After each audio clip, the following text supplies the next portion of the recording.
Bill Schwab, winebias.com. I'm here with Barry Downing, a good friend of ours, and with Confluence Wine Importers. I've dealt with Barry since the Southport days, actually pre-Southport days, back in the Viviano days. Yeah, Viviano in general. Yeah. Way back. Dark ages. Way back time. That's back before all the gray. Yeah, back when I had some color in my hair at all. You did? I remember, folks. And we're doing the Riche, right? Yeah, Etienne Riche, the king of South African Cabernet. The O2 Reserve and the Magnums here. We're going to work out a special deal on those Magnums, I'm sure. Let's go with the O2 there. All right, sounds like a plan. Yeah, Etienne Riche is known as a couple things. He was anointed by his peers. He's too humble to ever go out and say that he's the king of South African Cabernet, but he was anointed that 25 to 30 years ago. He's won every international award there is for red wine production. 17 years ago, he started his own production and his own winery in the Jonkershoek. Jonkershoek is a small little, called a polyp valley within Stellenbosch. There's it's this beautiful little mountainous little valley that comes in with a river that streams out of it. And you drive up this old rickety bridge and you drive up to his area. And he's also known as the hermit of Jonkershoek because he is just, he's so humble. But this man will go out, he talks to his vines every day. He feels that they hear him even in the dormant. He'll go out and he'll deadhead. And and pick all the deadheads off the flowering as the bunches set in, because he doesn't want ants or bugs being attracted to any sugar or stamen that's left over from the flowers that damage. Because if he gets 1.5 tons, he's ecstatic. If he gets 1.1 tons per acre, that's pretty normal for his cabs. Every grape is important to him. And this is his reserve, the 2002. This was actually, a couple years ago, this was the highest scoring South African Cabernet in America. This was 93 from the Wine Report, 91 plus from Tanzer.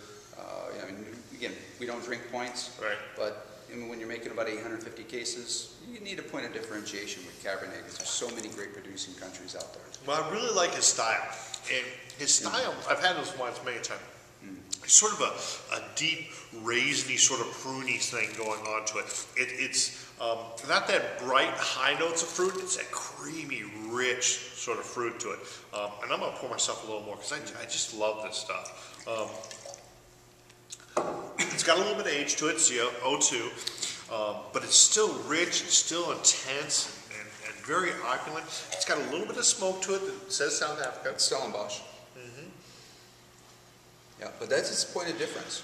Again, when you're talking about tasting, how many people go out and we buy these high-end Cabernets from Diamond Mountain and, and Stag's Leap and all this stuff, and we're going to sell them for, 8, 10, 12, 15 years. Well, I'm sorry, but there's other producing regions out there that age beautifully for decades, too. It has almost a dried cherry sort of thing going on to it. And not just dried cherry, but almost like a dried strawberry, too. The flavors are intense without being heavy. Yeah, it's only 13.5% alcohol. You're talking about a guy who's letting the fruit do the talking, not the extended barrel drum.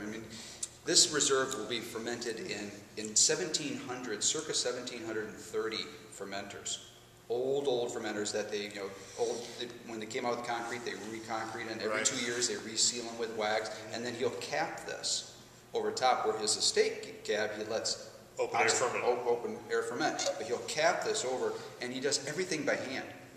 All the pump over, it's the only mechanical to it is him and his kids on a bicycle, pumping it to get the pump going to pump the juice over the skins. It comes down, everything is hand done, hand labeling. He has a circa 1790 hand labeler that he just hand cranks it, puts the bottle out, hand corks it, everything is done by hand. Let's pour the 01 out of the Magnum. Okay, this is very special. Because we're going to do these at the same time because I got a deal for you. We're gonna sell you this and give you that. I think it's pretty special. Yeah, he only makes and the best of years he will make between 20 to 25 cases, 6-pack cases of Magnums on his estate wine. He just doesn't have enough of the reserve, but his estate is usually equivalent to most people's reserves. But when he's with this wine, again, there's a close up on that. Can we get that mag in there? 2 bottles of wine. Beautiful. Ages slower. So again, this is now from a great vintage on the 2001. But when you're talking about Magnums, the wine ages slower. Half bottles age faster. So this wine will show like it's only maybe a 4 or 5-year-old wine. And you get that. You get a little bit more. I mean, you still have that Riche dried fruit thing going on to it, but you almost get like a bright cherry on top of the dried cherry here. It's almost like a bean cherry. It's like that. Yeah. It's like that.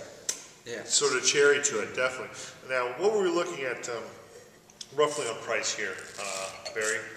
We're going to slide.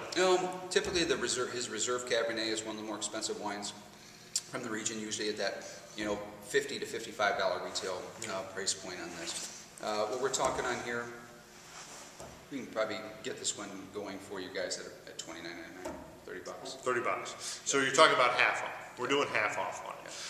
And I'll tell you what I'll do.